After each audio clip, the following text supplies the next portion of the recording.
आज हमारा जो टॉपिक है वो है पहली कल्चरल और एस्थेटिक एक्टिविटी जिसको हम बोलते हैं फोक एक्टिविटी। फोक एक्टिविटीज़ वो एक्टिविटीज़ होती है जो डायरेक्टली कनेक्टेड होती है किसके साथ, with the life of the common people. Common people की लाइफ के साथ ये एक्टिविटीज़ क्या होती है बेटा, कनेक्टेड होती है। इन्हीं को हम बोलते हैं फोक एक्टिविटीज़। जैसे फोक डांस है, फोक सॉन्ग्स है, फोक म्यूज़िक है या फोक पोइट्री है। हम कहते हैं बेटा, मिसाल के तौर पर Bengali is a folk dance of Punjab. Bengali जो है बेटा ये किसका फोक डांस है, पंजाब का। All the songs of marriage और फोक सॉन्ग्स, या ऐसे सॉन्ग जो हम मैरिज में गाते हैं वो भी क्या है बेटा, फोक सॉन्ग्स। इसी तरह बेटा हम कहते हैं ये जो फोक एक्टिविटीज़ है इनके अंदर बेटा हम क्या देखते हैं, हम इनके अंदर देखते हैं culture of the common people. मिसाल के तौर पर बेटा Rouf is the folk dance of Kashmir. Dramas organized usually in schools in which students play different roles depicting culture and problems of the common people. Example bond पत्थर। ठीक है बेटा, रोफ और बांड पत्थर ये क्या है बेटा, ये फोक डांस है कश्मीर का। और बेटा हम कहते हैं जब स्टूडेंट्स ड्रामा बनाते हैं ये अपने कल्चर को रिप्रेजेंट करते हैं ताकि बाकी बच्चों को कल्चर समझ आए, उसको हम क्या कहते थे बेटा, बांड पत्थर। हम कहते हैं ये एक्टिविटीज़ इम्पोर्टेंट रोल प्ले करती है इन strengthening the unity of people. और बेटा ये एक्टिविटीज़ प्रमोट करती है नेशनल इंटीग्रेशन। हम कहते हैं बेटा और इन एक्टिविटीज़ का एंटरटेनमेंट एंड रिक्रिएशनल वैल्यू होता है, ये कल्चर को प्रमोट करती है।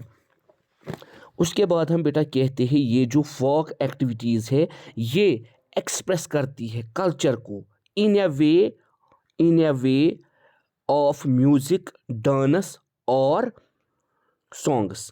तो हम कहते हैं बेटा ये जो फोक एक्टिविटीज़ है इनकी इम्पोर्टेंस हम ऐसे समझ सकते हैं। किस किस को बेटा आप में से मालूम है, किस किस को आप में से मालूम है यहाँ, फोक पोइट्री जो भगत कबीर करता था, जो तुलसीदास करता था, इंडिया के फेमस फोक पोइट्री राइटर्स है ये। इसी तरह फोक डोगरी डांस, फोक डोगरी सॉन्ग्स जिनको बेटा किसने गाया है, लता मंगेशकर ने। किस किस को बेटा ये मालूम है। इसी तरह हम बेटा कहते हैं ये जो भगत कबीर है ये फोक पोइट्री करता था जिसमें ये बेटा thoughts and practices of peoples को मेंशन करता था अर्लियर कल्चर्स में। ठीक है बेटा, अर्लियर कल्चर्स में फोक पोइट्री बेटा हम कहते हैं ये एक्सप्रेस करती है वो एरियाज़, वो फीलिंग्स जो बेटा कलेक्टिवली हमें कल्चर के बारे में समझाती है। हम कहते हैं फोक सॉन्ग्स हम कश्मीरी में, पंजाबी में, डोगरी में, राजस्थानी में और बहुत सारे कंट्रीज़ में देखते हैं। More than 70% of our Indian population is living in village. Hence, folk poetry is playing a very important role in entertaining the masses. तो ये इम्पोर्टेंट रोल प्ले करती है मासेस को एंटरटेन करने में।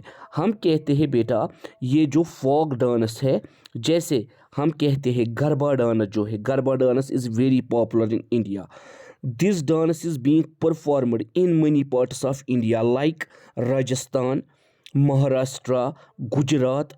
तो बेटा इन जगहों पे फोक डांस की ये किया जाता है, गरबा डांस। मतलब इंडिया का कल्चर कैसे रिप्रेजेंट होता है गरबा डांस से। किस किस कंट्री में ये किया जाता है, राजस्थान के अंदर, महाराष्ट्र के अंदर या गुजरात के कंट्रीज़ के अंदर। तो हम कहते हैं हमारी कंट्री जो है India, it is a very important source of entertainment of common people. यहाँ बेटा folk presentations are generally held in holidays, fairs and festivals. Round dance and other ceremonial dances came into existence out of the folk rituals. तो folk rituals से ये आए हैं।